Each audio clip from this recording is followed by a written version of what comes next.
Welcome back to Lessons from the Front.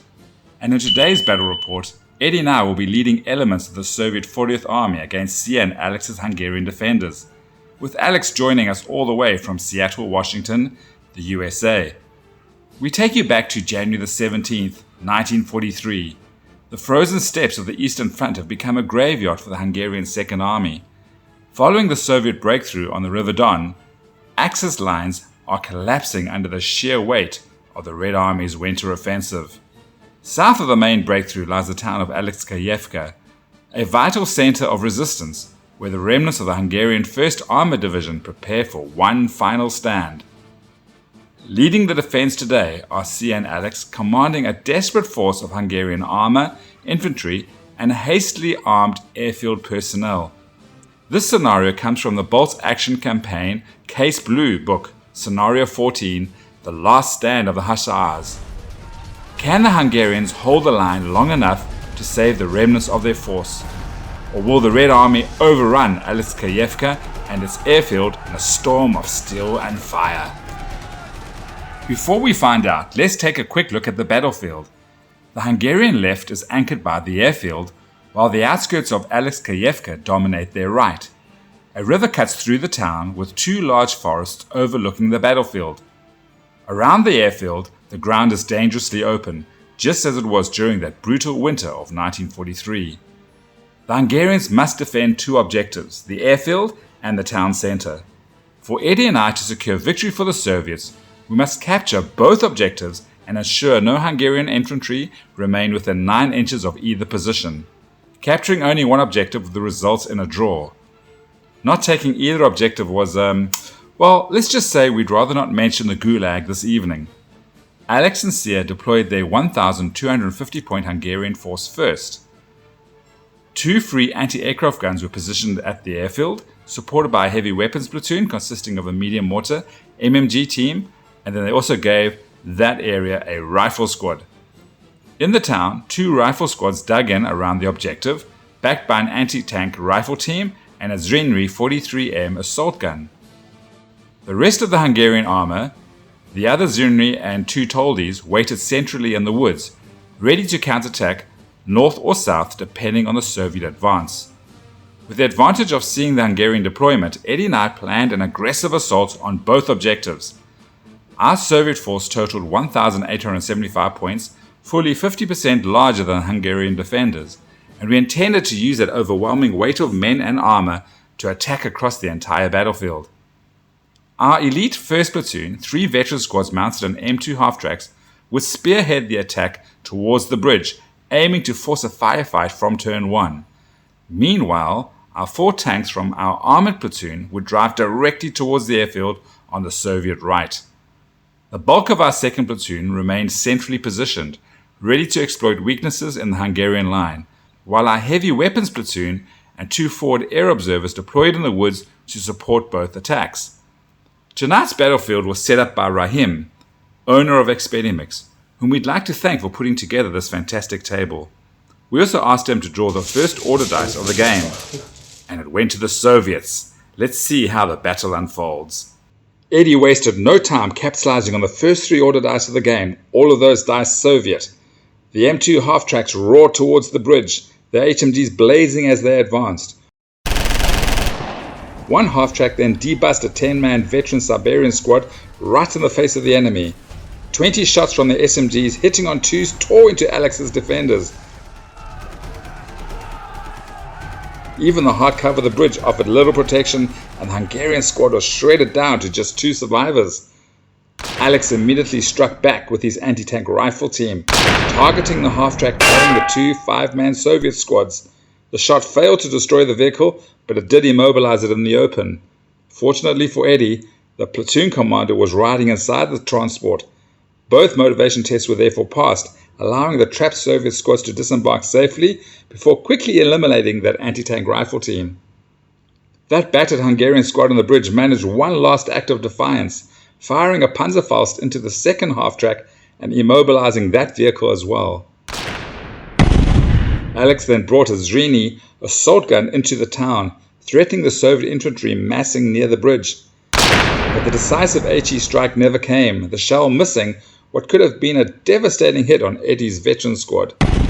Meanwhile, Alex's Ford artillery observer called down an artillery barrage onto the Soviet infantry sheltering behind the woods. The threat forced me to begin moving units forward earlier than planned, exposing them to Hungarian fire from across the open ground. On the Soviet right, Eddie stuck firmly to the plan. All 4 Soviet tanks burst from the woods and opened fire on the Hungarian infantry defending the airfield building. Да я ни одной цели не вижу. До деревни 800 метров. Готово, командир. Фугасный готов. Огонь.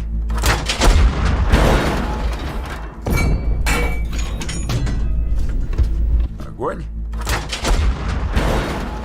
Supporting the assault, my MMG team in the wood targeted the SDK-10 at the airfield. A burst of accurate fire destroyed it outright, rolling loads of 6s after 6s, effectively taking the Hungarian 20mm AA gun out of the battle before it could influence the defense. Sears' Hungarian armour responded by concentrating HE fire into my advancing infantry squads in the woods, pinning squads as they pushed through the woods towards the airfield. At the same time, Sears' mortar ranged in perfectly onto my Soviet MMG team, killing 2 of the 3 crew. Only 1 man remained, but thanks to the encouragement of a particularly persuasive Soviet officer, the team somehow stayed in the fight. As turn 1 came to an end, both Soviet Ford artillery observers radioed in artillery strikes, one targeting the town, the other the airfield. The battlefield was about to become even more dangerous. Eddie's artillery barrage in the town was delayed. Mine, however, ranged in directly onto the Hungarian-held airfield. While the bombardment caused no serious casualties, the defenders were heavily pinned by the relentless shelling. The pressure was so severe that Sears spent much of turn 2 rallying units instead of returning fire, including the Wirbelwind and the MMG team positioned on top of the control tower. The infantry squad sheltering inside the airfield's building, the strain for it was far too much. It rolled a foobar and the unit broke under the bombardment and fled towards the rear of the table. At the same time, Alex also successfully called in his barrage, which crashed down onto my forces in the wood. Although it failed to destroy any Soviet units outright, the bombardment heavily pinned several squads that had been advancing during turn 1, slowing the momentum of the Soviet attack across the fields towards the airfield. But there be no slowing of the Soviet assault on the Hungarian right. Eddie's command squad pushed forward onto the southern road, while his Siberian veterans stormed across and secured the bridge. At the airfield, Eddie's Soviet armoured platoon continued its relentless advance, pouring fire into the MMG team, positioned on top of the control tower, and piling even more pins onto this already shaken defender. Knowing infantry would be needed to secure both objectives, my pinned squads finally broke cover and advanced out of the woods into the open ground leading towards the airfield. The Hungarians had been waiting for this exact moment. Holding their fire until the Soviets emerged fully from the cover, they unleashed a devastating volley that ruthlessly cut down the first Soviet squad to step into the open. And securing the airfield with infantry was not going to be an easy task at all for the Soviets.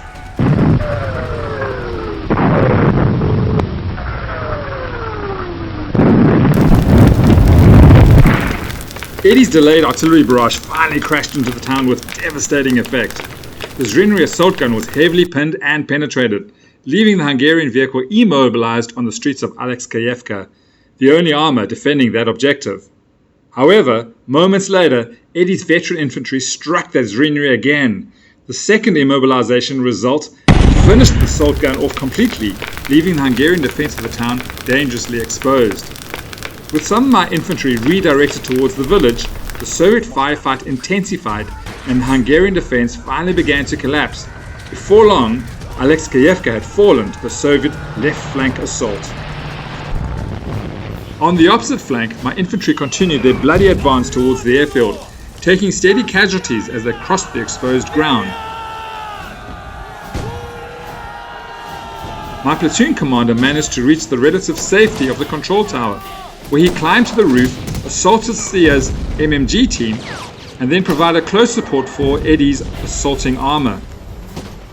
Nearby, Eddie's command tank ruthlessly eliminated the Hungarian mortar team, but the Soviet attack then suffered a dramatic setback. Eddie's KV-1 failed to destroy the last surviving Hungarian infantry squad defending the airfield. Seizing the opportunity, the Hungarians unleashed a Panzerfaust shot into the side of the massive tank at point-blank range. The hit penetrated clean through the armour, destroying the green beast in a spectacular explosion. With Eddie's T-26s now closing in on the Wirbelwind, Alex and Sia finally committed their remaining armour, advancing out of the forest to engage the Soviet tanks head-on. One of my LMG squads, already under intense fire from the Wirbelwind, launched a desperate assault against the vehicle but failed to destroy it. Moments later, Sia's Tolly swept in and annihilated that squad at close range. A brief but violent tank battle erupted across the airfield approaches. One of Sia's T-26s was immobilized during the exchange, while the Wirbelwind was finally knocked out by Soviet fire. At last, my Soviet command squad eliminated that final Hungarian infantry defending the airfield. With both objectives secured by the Soviet infantry, the Soviets claimed a hard-fought victory. Okay, so Alex, did you have a good time? Yeah, that was a good game. It was a lot of fun. Yeah, so how do you think the game went? I mean, it was tense. Obviously, it was a rough position for the Hungarians the whole time, but it seemed like a doable. It seemed like maybe we could hold the airfield, but at the very end, didn't get it. And that kind of lines up historically. Yeah. So historically, the Soviets had to get to their objectives across open ground, and historically they took a bit of a bloody nose. And kind of happened in this game too, right? Guys were taking a lot of casualties. But you're right. I think the scenario was quite balanced in that it was right until the very end that we kind of knew who was going to win. Like it was right throughout the game. It was quite tight, wasn't it? It was turn 6 and it came down to 2 squads, and if one would survive and one didn't, Yeah. So. Anyway, thank you so much for coming across and for you. joining our game. It was really nice to meet you. Yeah, it was great. It was great meeting some new people and seeing more of the bolt action community. So. Yeah. Good. Okay, guys. Until next time, happy gaming.